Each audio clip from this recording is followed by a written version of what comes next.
Assalamu alaikum. Dear students, welcome to your class of Pakistan Studies. I am your teacher Hafiz Saad Majid. We are starting chapter number 1 of class 10th, जो कि आप लोगों की books के अंदर chapter number 5 उसको लिखा गया है, लेकिन बुक का फर्स्ट चैप्टर है। 4 चैप्टर्स आप लोगों ने क्लास 9th के अंदर पढ़े, 5th वन ये है। आज हम अपना फर्स्ट चैप्टर का फर्स्ट टॉपिक स्टार्ट करेंगे, डिस्कस करेंगे। आइए हम अपने लेक्चर को स्टार्ट करते हैं। हमारा आज का टॉपिक है जुल्फकार अली भुट्टो ज़ेरा। जुल्फकार अली भुट्टो का दौरे हुकूमत 1971 टू 1977। 1971 में इमरजेंस ऑफ बांग्लादेश, यहां तक आप लोग 9th क्लास के अंदर हिस्ट्री पढ़ चुके हुए हैं और उससे ऑनवर्ड्स अब आगे हमने 10th क्लास के अंदर पढ़नी है। This is an important long question. आप लोगों की चैप्टर की एक्सरसाइज के अंदर ये लॉन्ग क्वेश्चन नंबर 1 के तौर पर गिवन है। स्टार्ट में सबसे पहले हम इसका इंट्रोडक्शन डिस्कस करेंगे। पहली हेडिंग हमारी इंट्रोडक्शन या तारुफ की होगी। बहुत आसान सा कंसेप्ट है that Bangladesh was emerged on the world map on 16th of December 1971. ये आप लोग 9th क्लास के अंदर भी पढ़ चुके हुए हैं। And after that, on 20th of December 1971, General Yahya Khan handed over the powers to the chairman of Pakistan People's Party, Mr. Zulfikar Ali Bhutto. Zulfikar Ali Bhutto, right after becoming in power and becoming the president of Pakistan, started rebuilding of the country. मुल्क की तामीर no का काम उन्होंने शुरू किया। यहां पर एक बड़ा इंपॉर्टेंट पॉइंट है जो आप लोगों की बुक्स में भी पेज नंबर 3 के ऊपर एक ब्लू बॉक्स में मेंशन किया गया है that Zulfikar Ali Bhutto was the first and till now the last civilian chief martial law administrator. अब ये civilian chief martial law administrator क्या चीज है? देखिए, हम सिंपल वर्ड्स के अंदर ही जानते हैं सिविलियन एक ऐसा शख्स जिसका आर्म्ड फोर्सेस के साथ, अफवाज के साथ कोई ताल्लुक ना हो, उसे सिविलियन कहेंगे हम। चीफ मतलब सबसे बड़ा, मार्शल लॉ यानी फौज की हुकूमत, एडमिनिस्ट्रेटर चलाने वाला। तो अब मार्शल लॉ एडमिनिस्ट्रेटर यानी फौज की हुकूमत को चलाने वाला, चीफ जो उस हुकूमत का सरबराह होगा। Civilian chief martial law administrator एक ऐसा शख्स जिसका फौज से कोई ताल्लुक नहीं है, एक आम आदमी है, वो फौज की हुकूमत का सरबराह बन गया। Civilian chief martial law administrator Pakistan की तारीख में अभी तक सिर्फ एक ही है और वो जुल्फकार अली भुट्टो थे। बड़ा इंपॉर्टेंट पॉइंट है, एज एमसीक्यू बोर्ड के पेपर्स के अंदर पूछा जाता है, इसको मार्क कर लीजिएगा। अब यहां पर ये पॉइंट है कि why civilian chief martial law administrator. तो जैसा कि हम लोग जानते हैं, 9th क्लास में भी आप लोगों ने पढ़ा था that Yahya Khan imposed martial law in the country on 25th of March 1969. And during that martial law, the war of 71 started. Pakistan was bifurcated and Bangladesh emerged. After that incident, there was a widespread hatred against the martial law government. Agitations started. और उस वक्त scenario या situation ये थी कि 71 की war अगरचे खत्म हो चुकी थी, but there were still threats and danger. इस चीज का खतरा मौजूद था कि भारत रिमेनिंग पाकिस्तान, वेस्ट पाकिस्तान के ऊपर भी अटैक कर सकता है। फौरी तौर पर it was not possible to change the whole system of the government. That's why only the head of government was changed. और जुल्फकार अली भुट्टो जो कि 1970 के इलेक्शंस में उन्होंने मेजॉरिटी गेन की थी वेस्ट पाकिस्तान से, पीपल्स पार्टी ने, उनको पावर्स ट्रांसफर कर दी गई and Bhutto became the president as well as civilian chief martial law administrator. अब उसके बाद आगे नेक्स्ट जो सेकंड पैराग्राफ के स्टार्ट में आप लोगों की बुक्स के अंदर पॉइंट लिखा हुआ है, martial law was ended on 21st of April 1972। Important point है, एज एमसीक्यू मार्क कर लीजिएगा, पूछा जा सकता है, when was the martial law ended? Martial law ended means constitution restored, but previous constitution जो था 1962 वाला जो अयूब खान ने बनाया था, वो एक लंबे अरसे से एब्रोगेटेड चला आ रहा था. That's why N interim constitution was implemented in 1972. एक अबूरी आइन नाफिज किया गया शॉर्ट टर्म के लिए, और उसके साथ ही एक परमानेंट कॉन्स्टिट्यूशन बनाने के लिए a constitutional committee was designed, और उस दस्तूर साज कमेटी में 25 अरकान 25 मेंबर्स वर इंक्लूडेड. अब ये जो 25 मेंबर्स का पॉइंट है, इसको भी बेटा एज एमसीक्यू मार्क कर लें. ये भी आपसे पूछा जा सकता है, the constituent committee consisted of how many members. और इस कमेटी के अंदर उस वक्त की मुल्क की तमाम सियासी जमातों को नुमाइंदगी दी गई थी. यहां तक ये एक जनरल सा इसका इंट्रोडक्शन है. अब afterwards which steps were taken by Zulfikar Ali Bhutto, which reforms were introduced, उसमें उस दौरे हुकूमत में क्या अहम वाकयात हुए, क्या क्या कवानीन नाफिज किए गए. अब ये हमारा आगे नेक्स्ट टॉपिक है जिसको हम इन डिटेल डिस्कस करेंगे. तो फर्स्ट वन जो पॉइंट है हमारा, दैट इज इंडस्ट्रियल रिफॉर्म्स, सनती इस्लाहात. जुल्फकार अली भुट्टो ने गवर्नमेंट में आने के फौरन बाद नेशनलाइजेशन पॉलिसी स्टार्ट की. उर्दू में नेशनलाइजेशन भी कहते हैं और कौमी तहवील में लेना, ये एक टिपिकल वर्ड है, कौमिया लेना. अगर कोई भी प्राइवेट इंस्टीट्यूट गवर्नमेंट के कंट्रोल में आ जाता है, चाहे वो कोई बैंक है, इंश्योरेंस कंपनी है, इंडस्ट्री है, या कोई भी और इदारा है, अगर वो प्राइवेट सेक्टर से गवर्नमेंट अपने कंट्रोल में उसको ले आती है, तो दैट इज कॉल्ड नेशनलाइजेशन. क्योंकि government is the representative of nation, तो प्राइवेट सेक्टर से नेशन के कंट्रोल में आ गया है, नेशनलाइज हो गया, कौमी तहवील में आ गया. भुट्टो ने नेशनलाइजेशन पॉलिसी स्टार्ट की. Different industries, educational institutes, banks, insurance companies, मुख्तलिफ तरह के इदारे गवर्नमेंट ने अपने कंट्रोल में ले लिए. और उसके बाद ऑन 10th of February 1972, 10 फरवरी 1972 को जुल्फकार अली भुट्टो ने इंडस्ट्रियल रिफॉर्म्स इंट्रोड्यूस की. अब ये जो इंडस्ट्रियल रिफॉर्म्स या सनती इस्लाहात नाफिज की गई थी, इनका बेसिक ऑब्जेक्टिव क्या था, मकसद क्या है, सबसे पहली हेडिंग इसके अंदर हम ये बनाएंगे. क्योंकि हमारा जो लॉन्ग क्वेश्चन है एक्सरसाइज के अंदर, उसमें ये पूछा गया है agricultural and industrial reforms of Zulfikar Ali Bhutto. तो एग्रीकल्चरल और इंडस्ट्रियल रिफॉर्म्स को हम विद सब हेडिंग्स यहां पर डिस्कस करेंगे, ताकि आपका लॉन्ग क्वेश्चन जो है उसकी एक सफिशिएंट लेंथ प्रिपेयर हो जाए आपके पास. तो सबसे पहले objective. The objective of these industrial reforms was to improve the working conditions of the workers and the betterment of industrial environment. यानी मजदूरों के हालात को बेहतर बनाना, उनके लिए बेटर फैसिलिटीज जनरेट करना एंड बेहतर सनती माहौल पैदा करना.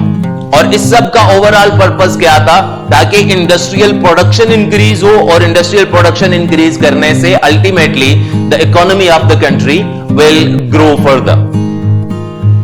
पहला पॉइंट ऑब्जेक्टिव के बाद नेक्स्ट वन है लेबर रिप्रेजेंटेशन, मजदूरों की नुमाइंदगी. Zulfikar Ali Bhutto gave proper and effective representation to the labourers in management. इंतजामिया के अंदर मजदूरों को बेहतरीन, मुनासिब और मुअस्सर नुमाइंदगी दी गई थी, और हर इदारे के अंदर, मैनेजमेंट कमेटीज के अंदर, एडिटोरियल बोर्ड्स के अंदर या बोर्ड ऑफ डायरेक्टर्स, जो भी इसको नाम दिया जाए, उसमें यह कंपल्शन कर दी गई थी that there should be at least 20% labour representatives in the management. अब इसका पर्पस यह था कि लेबरर्स को एक सेंस ऑफ ऑनरशिप प्रोवाइड की जाए, उनको ये पता चले कि वो यहां पर सिर्फ मजदूर या नौकर नहीं है, बल्कि वो पावर्स रखते हैं, उनके पास इख्तियारात हैं, वो किसी भी वक्त बजट्स को, अकाउंट्स को, इन चीजों को चेक कर सकते हैं, ताकि उनको पता चले कि जो वो काम कर रहे हैं उसका आउटपुट क्या है और कितना उसका फायदा उनको मिल रहा है, या मुल्क को कितना फायदा मिल रहा है. फिर इसके बाद आगे दूसरा पॉइंट है बोनस, जो आप लोगों की बुक्स में तीसरे नंबर पर मेंशन है, लेकिन मैं उसको यहां सेकंड पे डिस्कस कर रहा हूं. बोनस वर्ड उर्दू में भी इस्तेमाल किया जाता है, दैट मीन्स समथिंग एक्स्ट्रा, कि जो डिसाइडेड एक एग्रीड कंपनसेशन है या सैलरी है उससे ज्यादा अगर कोई चीज आपको मिल रही है तो that is called bonus. It was made compulsory that 1 month salary per year should be given to every employee as a bonus. साल में 1 माह की तनख्वाह एज अ बोनस हर किसी को फराहम की जाएगी. यानी 12 months है लेकिन 13 सैलरीज मिलेंगी. और उसके साथ ही एक और पॉइंट जो आप लोगों की बुक्स में सेकंड है लेकिन मैं यहां पर उसको थर्ड नंबर पर डिस्कस कर रहा हूं, that is share in profit, मुनाफा में हिस्सा. The share of labourers in the industries profit was increased. यानी सनतों के मुनाफा में मजदूरों का हिस्सा बढ़ा दिया गया. ये पॉइंट किस वजह से? जस्ट टू बी एंश्योर कि इस बोनस वाले कॉन्सेप्ट की वजह से कहीं प्रोडक्शन इफेक्ट ना हो, काम करने की सलाहियत कम ना हो, या इन अदर वर्ड्स जैसे हम कहते हैं कि काम चोरी शुरू ना हो जाए. कि हर किसी को ये तो पता चल गया है कि मैं काम करूंगा या नहीं करूंगा, मुझे 1 साल के बाद 1 month salary as a bonus मिलनी ही मिलनी है. तो इस वजह से ये पॉइंट साथ ऐड किया गया कि बोनस के अलावा there will be the share in profit as well. अगर प्रॉफिट इंक्रीज करेगा तो अल्टीमेटली उतना ही प्रॉफिट में जो वर्कर का शेयर है वो भी इंक्रीज करेगा. तो अब अल्टीमेटली जो काम कर रहा है बंदा, उसको ये पता है कि प्रॉफिट कैसे इंक्रीज करेगा अगर प्रोडक्शन ज्यादा होगी. प्रोडक्शन कैसे ज्यादा होगी? अगर मैं और बाकी सब बेहतरीन काम करेंगे, अपनी फुल स्ट्रेंथ और फुल एबिलिटी के अकॉर्डिंग काम करेंगे, तो हमारा शेयर भी उतना ही ज्यादा हमें मिलेगा. और इसके बाद फिर आगे नेक्स्ट पॉइंट जो था दैट वाज हेल्थ फैसिलिटीज, सेहत की सहूलतें. लेबरर्स के लिए, वर्कर्स के लिए, उनके फैमिलीज के लिए हेल्थ फैसिलिटीज को इंक्रीज किया गया. गवर्नमेंट की तरफ से जो हेल्थ अलाउंस मिलता था, जो इंश्योरेंस की पॉलिसीज थी, उनको रिवाइव किया गया और बेटर फैसिलिटीज उनको प्रोवाइड की गई. और उसके बाद फिर आगे नेक्स्ट वन है कंपनसेशन अमाउंट्स, मुआवजा. In case of any injury, death और accident, the compensation amount was increased. During job अगर कोई एक्सीडेंट हो जाता है, कोई इंजरी हो जाती है, खुदा न खास्ता किसी की डेथ हो जाती है या कोई हैंडीकैप हो जाता है, तो उसको एक स्पेसिफिक कंपनसेशन अमाउंट दी जाती थी. उस कंपनसेशन अमाउंट को इंक्रीज किया गया. प्लस उसके साथ ये भी लॉ बनाया गया कि ऑन जॉब अगर किसी एम्प्लॉय की डेथ हो जाती है ड्यूरिंग जॉब, तो उसकी फैमिली में से किसी एक पर्सन को उसकी जगह पर अकोमोडेट किया जाएगा. इन केस ऑफ एनी इंजरी, उसकी कंप्लीट ट्रीटमेंट और ये सारी चीजें जो हैं ये गवर्नमेंट बेयर अप करेगी. उसके जितने भी एक्सपेंसेस होंगे वो गवर्नमेंट रीएम्बर्स करेगी. Next point was group insurance. Social security and group insurance was introduced. यानी गवर्नमेंट की तरफ से हेल्थ फैसिलिटीज, इंश्योरेंस, किसी भी किस्म के नुकसान या खतरे की सूरत में उसका मुआवजा, ये चीजें इंट्रोड्यूस की गई. And last is state life insurance. All the insurance companies, जो प्राइवेट सेक्टर में बीमा कंपनियां या इंश्योरेंस कंपनीज थी, उन सबको नेशनलाइज करके on 19th of March 1972 all those insurance companies were merged to form State Life Insurance Corporation, जो कि गवर्नमेंट सेक्टर में अभी भी सबसे बड़ी इंश्योरेंस कंपनी है. That was made on 19th of March 1972. और कैसे बनी थी? All the private insurance companies were nationalized and they were merged to form State Life Insurance. Next one is agricultural reforms. ये ज़री इस्लाहात. Agricultural reforms were introduced on 1st of March 1972. Important point as MCQ mark कर लीजिएगा. 1 मार्च 1972 को ज़री इस्लाहात नाफिज की गई. इन ज़री इस्लाहात को नाफिज करने का मकसद क्या था? What was the objective behind that? It was simply to improve or to increase the agricultural system. मुल्क के ज़री निजाम को बेहतर बनाना. To improve the economic conditions of the people who are related to agriculture. यानी किसानों के हालात को बेहतर बनाना, उनको बेहतर सहूलियात फराहम करना. And to increase the agricultural productions and the economy of the country. मुल्क की मईशत को बेहतर बनाना और मुल्क में ज़री पैदावार को बढ़ाना। These were the main 4 objectives of agricultural reforms. And in those agricultural reforms, the first point was limit of land ownership, जमीन की हद मलकियत। Previous limits of land ownership were changed and the limits were decreased. Maximum a person can have was 150 acres of canal irrigated land, यानी नहरी जमीन, वो जमीन जहां पर artificial means of irrigation use किए जाते हैं, ट्यूबवेल्स, कैनाल्स या कोई भी और मीन ऑफ इरिगेशन यूज किया जा रहा है, उसको नहरी जमीन या कैनाल इरिगेटेड लैंड कहा जाता है। सिंपली इरिगेटेड लैंड भी इसको कहा जा सकता है। तो maximum 150 acres and in case of rain fade land maximum 300 acres. बारानी जमीन के 300 एकड़, बारान बारिश को कहते हैं। तो वो जमीन जहां पर सोर्स ऑफ इरिगेशन सिर्फ रेन है, बारिशों के पानी पर इन्हिसार किया जाता है, उसको बारानी जमीन कहा जाएगा। ये दोनों पॉइंट्स जो हैं इनको एज एमसीक्यू मार्क कर लीजिएगा, मैक्सिमम लिमिट्स।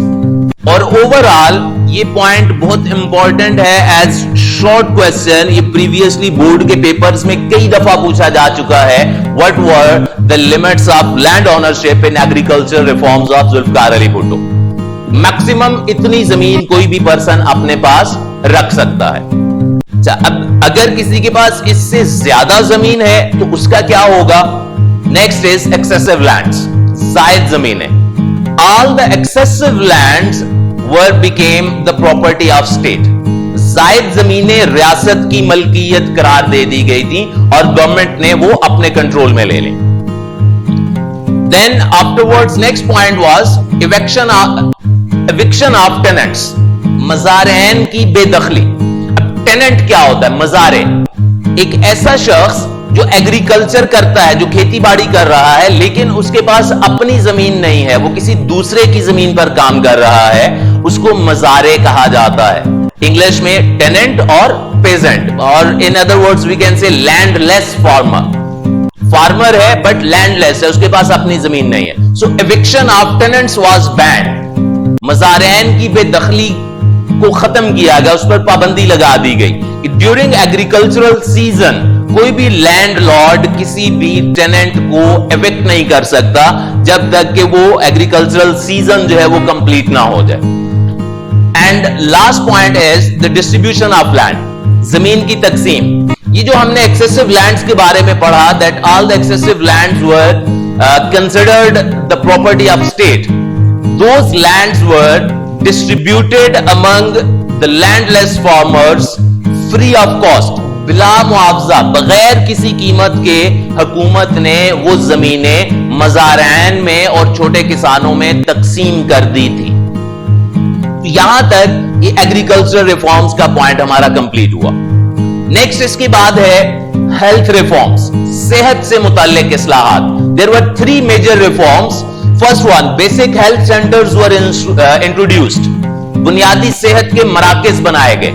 लोअर लेवल्स के ऊपर विलेजेस में, यूनियन काउंसिल्स में हेल्थ सेंटर्स, डिस्पेंसरीज बनाई गई, हेल्थ फैसिलिटीज लोगों को प्रोवाइड करने की कोशिश की गई लोअर लेवल के ऊपर। Plus health budget was increased, सेहत के बजट में इजाफा किया गया ताकि लोगों को ज्यादा से ज्यादा फैसिलिटीज प्रोवाइड की जा सके। And new medical colleges were introduced, नए मेडिकल कॉलेजेस बनाए गए। So basic health centres, increase in health budget and new medical colleges. These were the 3 major health reforms introduced by Zulfikar Ali Bhutto. Next one is educational reforms. Educational reforms were introduced in 1972. बिल्कुल start में आप लोगों की books के अंदर mention है, इसको as MCQ mark कर लीजिएगा। Under educational reforms, as I have explained in industrial reforms, that Bhutto introduced nationalization policy. So all the educational institutes were also nationalized, and due to that, the salaries of the staff increased. तालीमी इदारों में, schools और colleges में जो teachers थे, वहां पर जो मैनेजमेंट के लोग थे, वहां पर जो लोअर ग्रेड्स के, लोअर रैंक्स के अंदर जो लोग काम कर रहे थे, अल्टीमेटली प्राइवेट सेक्टर से जब वो गवर्नमेंट सेक्टर में कन्वर्ट हुए तो सबसे पहले उनकी सैलरीज, अलाउंसेस, बोनसेस, ये चीजें इंक्रीज हुई, जिसकी वजह से उनको इकोनॉमिक स्टेबिलिटी मिली। नेक्स्ट उसके बाद relaxation in fares were given to the students. तलबा को ट्रांसपोर्टेशन के अंदर, रेलवेज, बसेस, वैगन्स, इनके अंदर स्टूडेंट्स को फेयर्स के अंदर रिलैक्सेशंस प्रोवाइड की गई so that the commute become easy for them.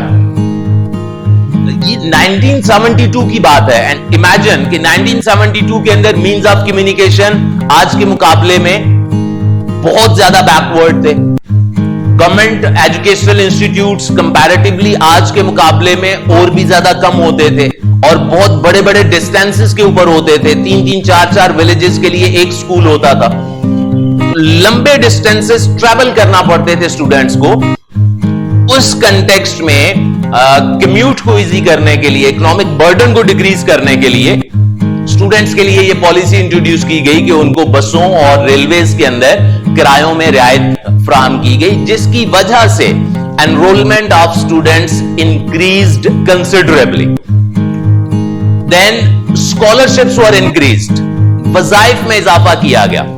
Different levels के ऊपर स्कॉलरशिप्स प्रोवाइड किए जाते थे, जो कि इस वक्त सेटअप पाकिस्तान के अंदर उतना एक्टिव नहीं है या मौजूद नहीं है।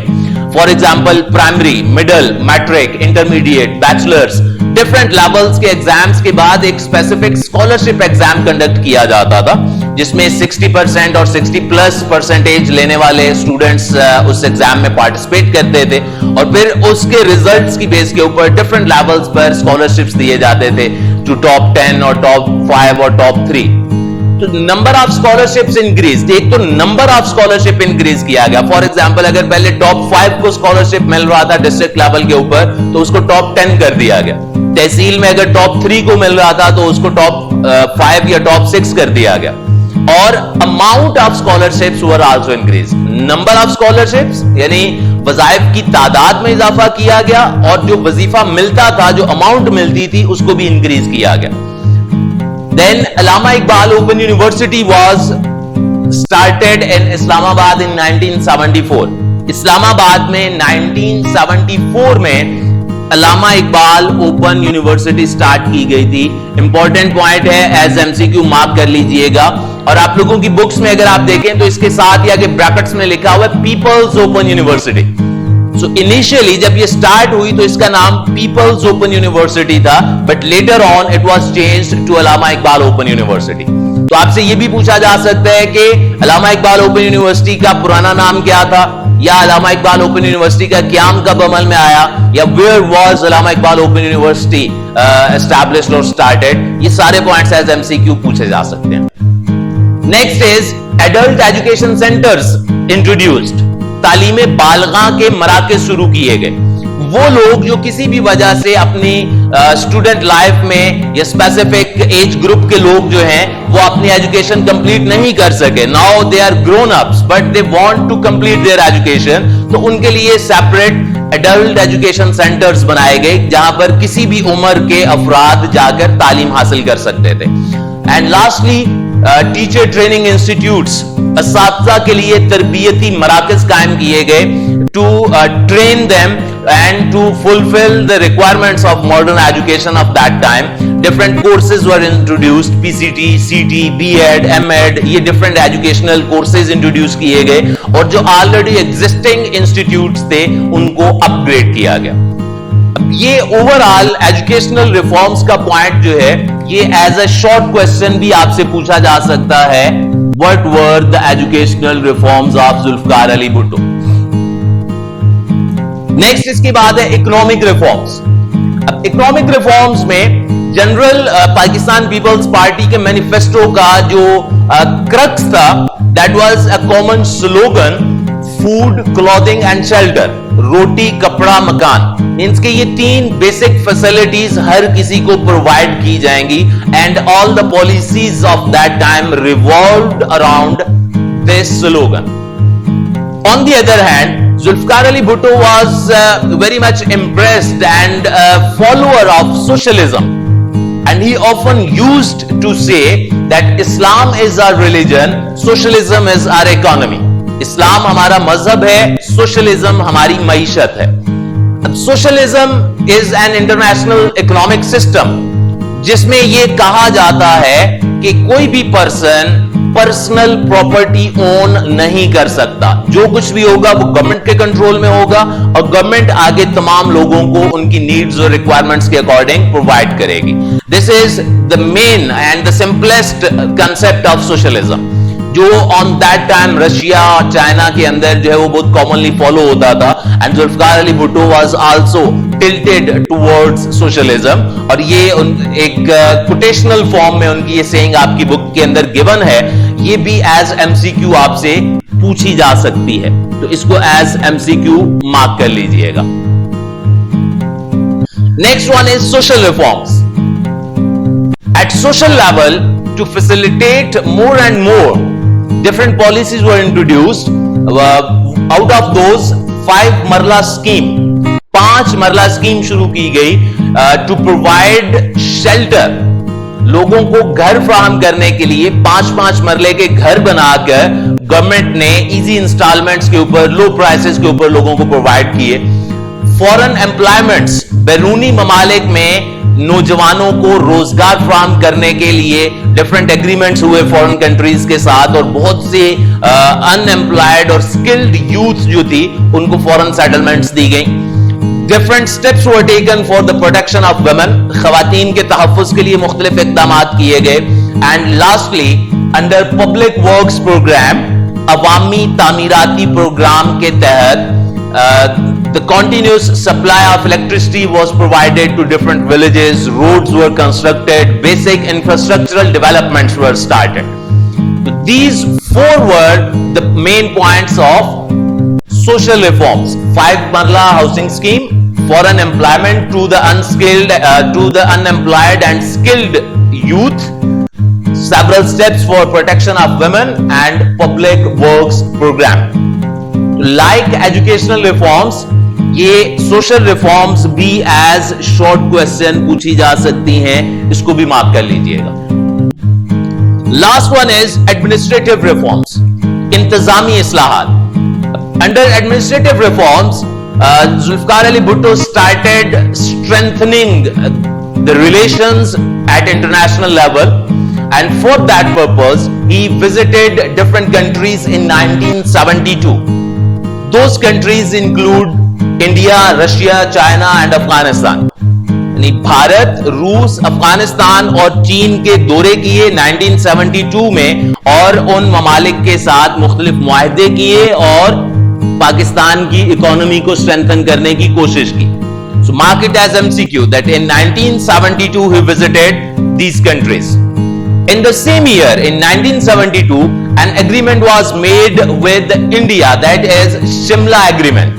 शिमला मुआहदा 1972 में भारत के साथ हुआ, जिसके नतीजे में exchange of prisoners of war of 1971 was made.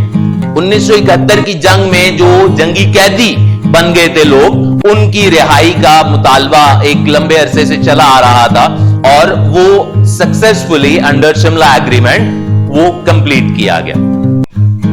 Different reforms were introduced in civil service and police. Police और सिविल सर्विस के निजाम के अंदर मुख्तलिफ किस्म की इस्लाहात नाफिज की गई. And Zulfikar Ali Bhutto played a very active and important role for the commencement of Islamic summit conference in 1974 at Lahore. 1974 में लाहौर के अंदर दूसरी इस्लामी सरबराही कॉन्फ्रेंस का इनेकाद करने के लिए जुल्फिकार अली भुट्टो ने अहम कोशिशें की थी. इंपॉर्टेंट एमसीक्यू है, और ये याद रखिएगा कि लाहौर के अंदर हुई थी. बोर्ड में ये पॉइंट कई दफा पूछा जा चुका है. Normally international conferences held in the capital cities, but this is an exemption. ये प्रोविंशियल कैपिटल में हुई थी. To highlight the Kashmir issue at international level, different steps were taken, and first time in Pakistan, the national identity card was introduced. कौमी शनाख्ती card का इजरा किया गया. these were the main points of Zulfikar Ali Bhutto's era. In between there were constitutional reforms as well. Different constitutional amendments जो 1973 के constitution के अंदर की गई थी वो भी इसमें डिस्कस की गई हैं. 7 amendments were made during the government of Zulfikar Ali Bhutto, जिसमें फर्स्ट अमेंडमेंट के अंदर पाकिस्तान की ज्योग्राफिकल बाउंड्रीज एक्सप्लेन की गई थी, provincial boundaries as well as FATA, इसको डिस्कस किया गया. सेकंड अमेंडमेंट के अंदर the definition of Muslim was introduced और कादियानी जो थे उनको गैर मुस्लिम करार दिया गया. तो इस तरह से ये डिफरेंट 7 अमेंडमेंट्स हैं जो एक एक लाइन में आप लोगों की बुक्स के अंदर मेंशन की गई हैं. उनको आप गो थ्रू कर लीजिएगा और ये एज एमसीक्यू आपसे पूछी जा सकती हैं कि कौन सी अमेंडमेंट कब पास आउट हुई थी. At the end once again मैं आप लोगों को थोड़ा सा रिकॉल करवा दूं कि हमारा जो लॉन्ग क्वेश्चन है एक्सरसाइज के अंदर उसमें जस्ट ये पूछा गया है agriculture reforms and industrial reforms of Zulfikar Ali Bhutto. So for that first of all आप ये बैकग्राउंड या इंट्रोडक्शन जो है ये लिखेंगे कंप्लीटली. उसके बाद फिर हम इंडस्ट्रियल रिफॉर्म्स इस तरह से पॉइंट्स में हेडिंग्स के साथ एक्सप्लेन करेंगे. तो ऑब्जेक्टिव को इंक्लूड करके अगर हम देखें 1 2 3 4 5 6 7 एंड 8 पॉइंट्स इसके अंदर बन रहे हैं. सिमिलरली फिर एग्रीकल्चर रिफॉर्म्स के अंदर 5 पॉइंट्स ये बन रहे हैं. तो 8 and 5 13 पॉइंट्स प्लस इंट्रोडक्शन. और फिर एट द एंड आप जैसे लॉन्ग क्वेश्चन में जानते हैं 9th क्लास में आप लोग पढ़ चुके हैं कि आपने कंक्लूजन लिखना है जिसमें आपने पूरे टॉपिक को 3 to 4 लाइंस में अपनी वर्डिंग के अंदर कंक्लूड करना है. तो that will be a sufficient length of long question और 8 मार्क्स आप इजीली गेन कर सकते हैं उसमें अगर आप प्रेजेंटेशन को इस तरह से फॉलो करें, प्रॉपर हेडिंग्स बनाएं.